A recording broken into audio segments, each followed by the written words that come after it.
సమహరి సల సద మారిగమా పదాని దమగ ఏ మాయ చేసావే ఏం మాయ చేశావే ఎపిసోడ్ 1 ప్రేమ పంతమా. అబ్బా బావా, ఏంటి ఇంత రఫ్గా హ్యాండిల్ చేస్తున్నావు? పుట్టుకతో వచ్చింది, ఏం చేయలేం. అయినా నీకు కావాల్సింది ఇదే కదా. వేద అంటే రోహన్కి ఇష్టం లేదు. కాని ఆ టైంలో సెగలు కక్కుతున్న వేడి తగ్గించుకోవడానికి అతనికి అంతకన్నా దారి కనిపించడం లేదు. ఆ అమ్మాయికి మాత్రం అతనంటే పిచ్చి. రోహన్ బావా, ప్లీజ్ వదిలే. నేనొద్దని చిలక్కి చెప్పినట్టు చెప్పాను కదా. నువ్వే లవ్వు కొవ్వు అని అందాలు చూపించి మరీ తగులుకున్నావు. అయినా సెల్యూట్ చేయాలనిపించే అందాల్ని నేనెందుకు వదులుకుంటాను చెప్పు. భరించు. ఎదురుగా ఉన్నది ఆడదైతే చాలు అన్నట్టుగా ఆమె మీద తన ప్రతాపం చూపించే పనిలో పడిపోయాడు రోహన్. ఆ తర్వాత వేద ఏం మాట్లాడలేక మంచానికి అతుక్కుపోయింది. రోహన్ మరెవరో కాదు, వేద అక్క ఆకాంక్షకి భర్త. చిన్నప్పట్నుంచి నచ్చిన ప్రతీదీ ఎలాగైనా సొంతం చేసుకునే వేద రోహన్ మీద మనసు పారేసుకుంది. అక్కకి భర్త అని తెలిసినా తన మనసు మార్చుకోలేదు. ఎన్నోసార్లు ఆకాంక్షని వదిలేసి నన్ను పెళ్లి చేసుకోమని నిన్నడిగాను, కానీ నువ్వు అందుకు ఒప్పుకోలేదు. టెంప్ట్ చేసినా పని కావడం లేదని ఇంట్లో ఎవ్వరూ లేని టైం చూసుకొని నువ్వు తాగే జ్యూస్లో వైగ్రా మిక్స్ చేశాను. కానీ సింహాన్ని నేనే లేపి మరీ ఆహారం అయిపోతాననుకోలేదు. ఏదేమైనా ఇలా అయినా నిన్ను పొందాను, అది చాలు.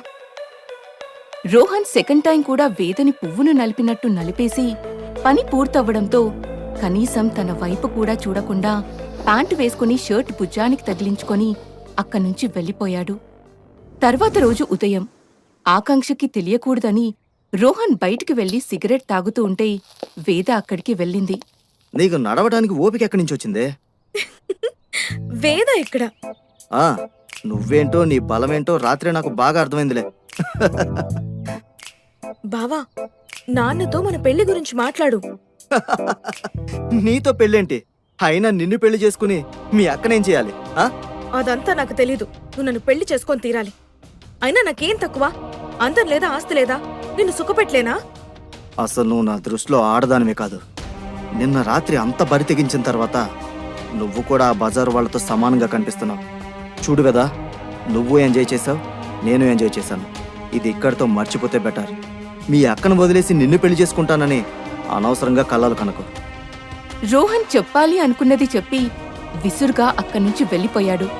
వెళ్తున్న అతన్నే చూస్తూ వేద పిడికిలి గట్టిగా బిగించింది. తన కోసం వేద ఎంతకైనా తెగిస్తుంది అన్న విషయం ఆ క్షణం రోహన్కి తెలియదు. కొన్ని రోజుల తర్వాత సముద్రం మధ్యలో ఒక luxurious passenger ship top deck దగ్గర నిల్చొని ఉంది ఆకాంక్ష. బ్యూటిఫుల్ పింక్ డిజైనర్ శారీలో డైమండ్ జ్యువెలరీ పెట్టుకుని అందంగా మెరిసిపోతున్న ఆకాంక్ష తన హస్బెండ్ రోహన్తో కలిసి వాళ్ళ ఫస్ట్ వెడ్డింగ్ యానివర్సరీ షిప్లో సెలబ్రేట్ చేసుకోవాలని రొమాంటిక్ క్యాండిల్ లైట్ డిన్నర్కి కావలసిన ఏర్పాట్లన్నీ చేసింది. టైం 6 అయింది. ఈయనగారేమో ఇంకా రాలేదు. కనీసం బయలుదేరారో లేదో. బట్ ఈ అరేంజ్మెంట్స్ అన్నీ చూస్తే మాత్రం ఇంప్రెస్ అయిపోయి నాకు గట్టిగా హక్కిచ్చేస్తారు. ఆకాంక్ష వైజాగ్లోనే రిచెస్ట్ మెన్లో ఒకరైన మధుసూదన్ గారి పెద్దమ్మాయి. ఆమె భర్త రోహన్ ఇండియాలోని టాప్ 10 బిజినెస్ మ్యాన్లో ఒకరు.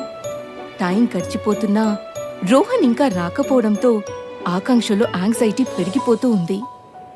రోహన్ గురించి ఆలోచిస్తున్న ఆకాంక్షకి మోటార్ బోట్ సౌండ్ వినిపించడంతో శారీ సరిచేసుకుంటూ రోహన్కి వెల్కమ్ చెప్పడానికి పైకి లేచింది.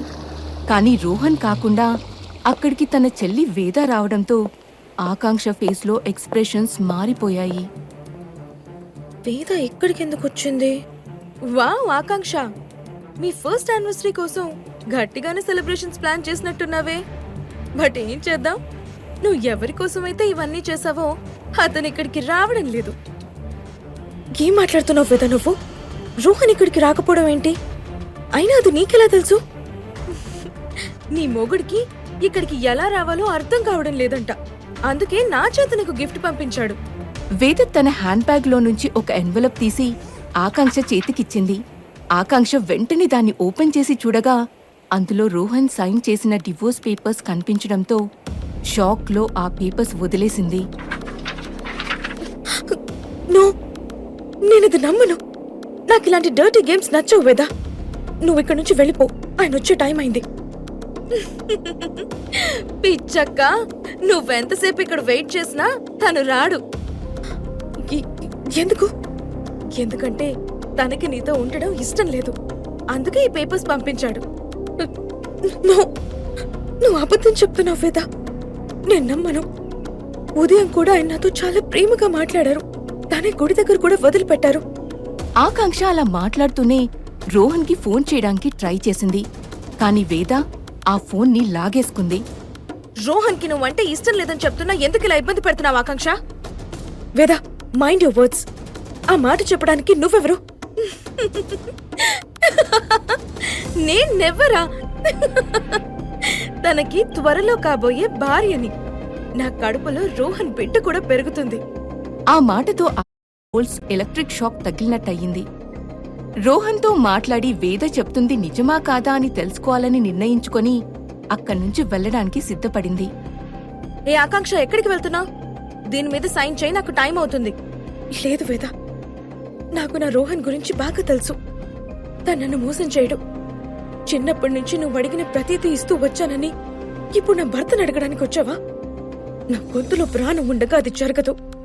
నేను ఇప్పుడే వెళ్ళి నిజమేంటో తెలుసుకుంటాను. పో పో, ఇంట్లో నీకోసం ఇంకో పెద్ద సర్ప్రైజ్ వెయిట్ చేస్తుందిలే. ఆకాంక్ష ఆ మాటలు పట్టించుకోకుండా అక్కడ్నుంచి డైరెక్ట్ గా రోహన్ కంపెనీకి వెళ్ళింది. దారిలో ఆమె రోహన్ కి ఎన్నో మెసేజెస్ పెట్టింది, కాల్స్ చేసింది. కాని అతన్నుంచి ఎటువంటి రెస్పాన్స్ రాలేదు. కాసేపటికి ఆఫీస్కి చేరుకున్న ఆకాంక్ష డైరెక్ట్ గా రోహన్ క్యాబిన్ వైపు వెళ్తుంటే అక్కడే ఉన్న అతని అసిస్టెంట్ మీరా ఆమెని అడ్డుకొని లోపలికి వెళ్లడానికి మీకు పర్మిషన్ లేదు అని చెప్తుంది. ఆకాంక్ష మీ బాస్ వైఫ్ ని అడ్డు తప్పుకోమనడానికి ఎంత ధైర్యం అని నిలదీసినా కూడా మీరా ఒప్పుకోకుండా, సార్ మిమ్మల్ని లోపలికి రానివ్వొద్దని, మీరు పూల చేస్తే సెక్యూరిటీ చేత బలవంతంగా అయినా సరే బయటికి పంపించుమని నాకు ఆర్డర్ వేశారంటూ వివరిస్తుంది. ఆకాంక్షకి తన చుట్టూ ఏం జరుగుతుందో అర్థం కాక దుఃఖం ముంచుకొస్తూ ఏడుపు తన్నుకొస్తున్న క్షణాన పేరెంట్స్ గుర్తు రావడంతో నేరుగా వాళ్ళ దగ్గరికి వెళ్ళింది. అందమైన ఇంద్రభవనంలాగా ఉన్న ఇంట్లో మధుసూదన్, అతని భార్య నందిని, ఇంకా చిన్న కూతురు వేదతో కలిసి రిలాక్స్ గా సోఫాలో కూర్చొని ఉన్నాడు. ఆకాంక్ష వేదని పట్టించుకోకుండా నందిని దగ్గరికి వెళ్లి ఆమెని హత్తుకుంది. అమ్మా, వేద ఏం చేసిందో తెలుసా? నాకంతా తెలుసా ఆకాంక్ష. అయినా ఇప్పుడెవరు చచ్చారని ఏడుపు. ఇంతకీ డివోర్స్ పేపర్స్ మీద సైన్ చేసావా లేదా? ఏం మాట్లాడుతున్నావమ్మా నువ్వు? వేద అడుగుతుందేంటో తెలుస్తోందా? తన హస్బెండ్ ని కావాలంటోంది. ఆయన ఏమైనా ఆడుకునే బొమ్మ అడిగిన వెంటనే ఇచ్చేయడానికి? అయితే ఏంటి? వేద మొండితనం గురించి నీకు బాగా తెలుసు కదా ఆకాంక్ష. చిన్నప్పటి నుంచి తను ఏదైనా కోరుకుంటే అది దక్కేదాకా ప్రశాంతంగా ఉండదు. పైగా తన కడుపులో రోహన్ బిడ్డ పెరుగుతుంది. తన సంతోషమే మా సంతోషం. తెలివిగా ఆలోచించి ఇదిక్కడితో వదిలే. నేను నీకు వేరే అబ్బాయినిచ్చి పెళ్లి చేస్తాను. కాని వేదకి ఆప్షన్ లేదు. లేదు, నేనెవరి కోసమూ నా భర్తను వదిలిపెట్టను. ఏంటి నా భర్త అంటున్నా? నీలా ఏడుస్తూ అమ్మమ్మ కాలం టైప్ లో ఉండే అమ్మాయిలు ఎవరికి నచ్చరాకాంక్ష. అందంగా, మోడ్రన్ గా, స్టైలిష్ గా, ఒక్క మాటలో చెప్పాలంటే వేదలాగా ఉన్న అమ్మాయిల్ని అందరూ ఇష్టపడతారు. అందుకే అతను నీకు డివోర్స్ ఇచ్చి వేదని పెళ్లి చేసుకోవాలనుకుంటున్నాడు. సో సైలెంట్ గా చెప్పింది చెయ్యి. అమ్మా, నేను నీ కూతుర్నే కదా. నా జీవితాన్ని లాక్కొని తనకివ్వాలనుకోవడం ఎంతవరకు కరెక్ట్?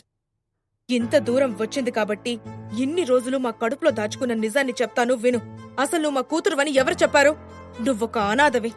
ఇప్పటిదాకా నేను మధు ఈ విషయం చెప్పకుండానే నిన్ను వేదతో సమానంగా పెంచాము. ఆ కృతజ్ఞతతో అయినా రోహన్ని వేద కోసం వదిలే. నాన్నా,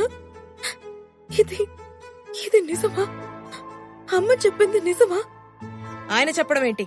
నేను చెప్తే సరిపోదా? నువ్వు మా కూతురువి కాదు. నీకు మాకు ఎలాంటి బ్లడ్ రిలేషన్ లేదు. నోరు మూసుకొని డాక్యుమెంట్స్ మీద సైన్ చేసి ఇంట్లో పడుంటావో లేదా కాదని రోడ్డు మీద పడి అడుక్కుంటావో అది నీ ఇష్టం ఆకాంక్ష. నందిని తను చెప్పాలనుకున్నది చెప్పి వేద దగ్గర డివోర్స్ డాక్యుమెంట్స్ తీసుకుని ఆకాంక్ష ముందు పెట్టింది. మధుసూదన్ అక్కడొక ప్రేక్షకుడిలాగా ఏమీ మాట్లాడకుండా ఉన్నాడు. నేను నా ఫస్ట్ వెడ్డింగ్ యానివర్సరీ మెమరబుల్ గా ఉండాలనుకున్నాను, కానీ నా లైఫే టర్న్ అవుతుంది అనుకోలేదు.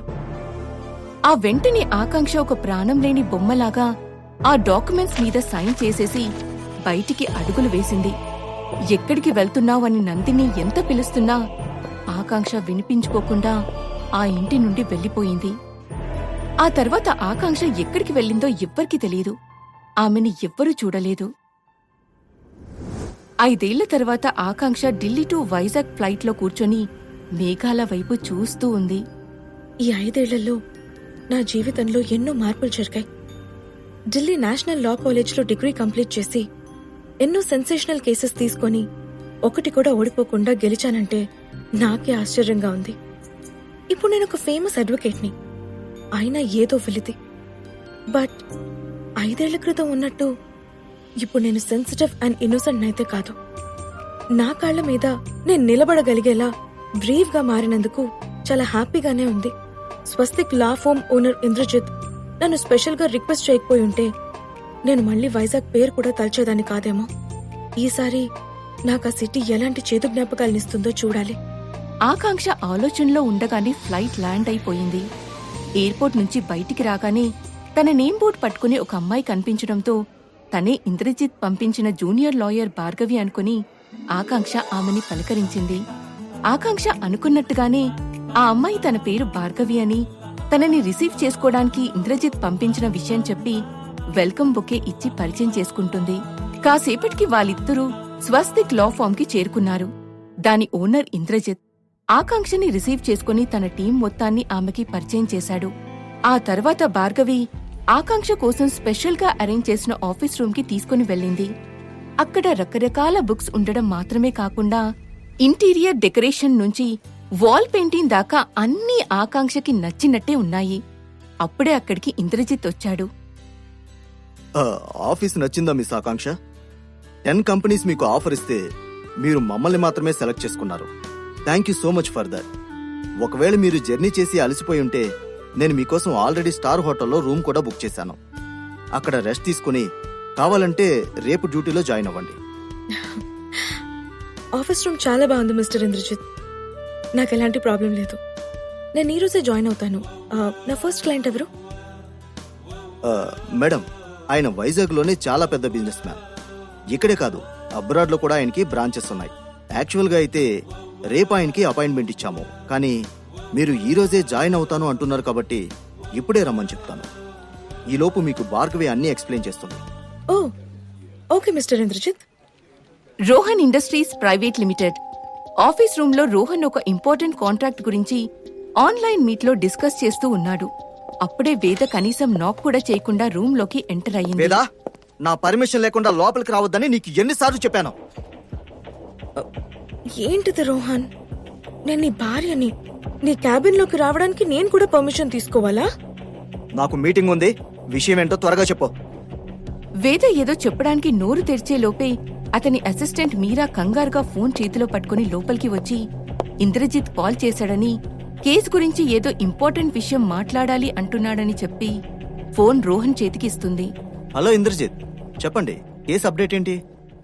హలో మిస్టర్ రోహన్, మీ కేసు హ్యాండిల్ చేయడానికి నేను బెస్ట్ లాయర్ని అపాయింట్ చేశాను. వారు ఇప్పుడే ఢిల్లీ నుంచి వచ్చారు. నేను 12 o'clock మీటింగ్ ఏర్పాటు చేశాను. మీరొస్తే మనం కేసు డీటెయిల్స్ గురించి మాట్లాడుకోవచ్చు. That's great to hear mister Indrajit. నేను ఇంకో గంటలో అక్కడ ఉంటాను. మీరా పద. రోహన్ వేదని కనీసం పట్టించుకోకుండా మీరాని తీసుకుని అక్కడ్నుంచి వెళ్లిపోయాడు. వేద అది అవమానంగా ఫీలవుతూ వెళ్తున్న వాళ్ల వైపు కోపంగా చూస్తూ ఉండిపోయింది. రోహన్ రాగానే ఇంద్రజిత్ అతనికి వెల్కమ్ చెప్పి ఒక కాన్ఫరెన్స్ హాల్కి తీసుకుని వెళ్లాడు. అప్పుడే అక్కడికొచ్చిన ఆకాంక్ష ఇంద్రజిత్తో మాట్లాడుతున్న రోహన్ని చూసి స్టన్ అయి అక్కడే ఆగిపోయింది. Mister Rohan, meet Miss Akanksha, one of the best lawyers in India. Akanksha పేరు వినగానే రోహన్ షాక్ అయి తల తిప్పి ఆమె వైపు చూశాడు. 5 ఏళ్ల తర్వాత ఇద్దరూ మళ్లీ కలవడంతో ఇద్దరి మొహాలల్లో ఆశ్చర్యం, కోపం, బాధ అన్నీ కనిపిస్తున్నాయి. రోహన్ ఆకాంక్షకి డివోర్స్ ఇవ్వడానికి, వేదని పెళ్లి చేసుకోవడానికి కారణమేంటి? అసలు వేద ఏం చేసింది? నిజంగా ఆకాంక్ష అనాథా? 5 ఏళ్ల తర్వాత కలిసిన వాళ్ళిద్దరి రియాక్షన్ ఎలా ఉంటుంది? రోహన్కి ఉన్న ప్రాబ్లం ఏంటి? అసలు ఆకాంక్ష అతని కేస్ని టేకప్ చేస్తుందా లేదా? ఊహించని మలుపులతో ఆసక్తికరమైన కథనంతో సాగే వీళ్ళిద్దరి కథ తెలియాలి అంటే పాకెట్ ఎఫ్ఎంలో వినాల్సిందే మరి.